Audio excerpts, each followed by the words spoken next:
ठीक, तो सबसे पहले हम ये जानेंगे लघुत्तम का मतलब क्या होता है। सबसे छोटा। क्या होता है? सबसे छोटा। और सम का मतलब क्या होता है? समान। और अपवर्त क्या होता है? अपवर्त आप लोगों को बताया था ना, क्या होता है अपवर्त?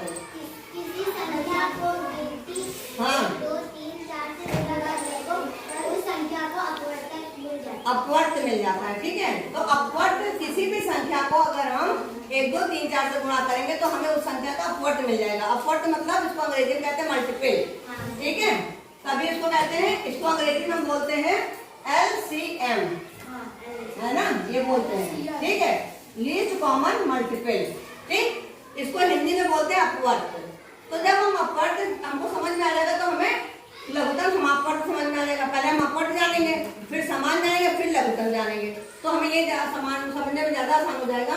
तो हम क्या करेंगे, अपवर्त समझने के लिए क्या करेंगे, जैसे कि 2 के अपवर्त निकालेंगे तो 2 को अगर हम 1 2 3 4 से गुणा करेंगे तो क्या आएगा? 2 1 कम 2, 2 दूना 4 6 8 10 12 14 ऐसे आगे मिलते जाएंगे। ठीक है, तो इसको हम क्या करते हैं, इसको यहाँ खत्म नहीं करते बल्कि डॉट लगा देते कि आगे चलता रहेगा।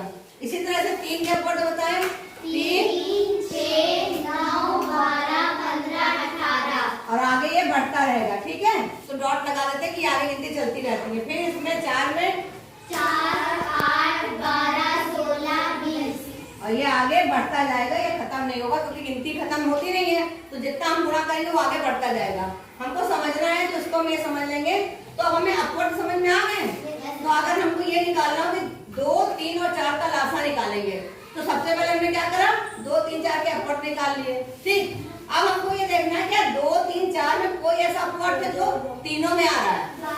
12। तो हमें ये मिल रहा है 12 2 में भी है, 12 ये 3 में भी है और 12 ये 4 में भी है। ठीक है, तो हमको जो परिभाषा वो क्या दी है, लघुत्तम सम अपवर्त। तो हमने अपवर्त निकाला पहले। ठीक है, फिर हमने देखा कि सम कौन सा है, फिर हमको देखना है लघुत्तम यानी सबसे छोटा। तो क्या 12 से कोई और छोटी संख्या है जो तीनों में आ रही है?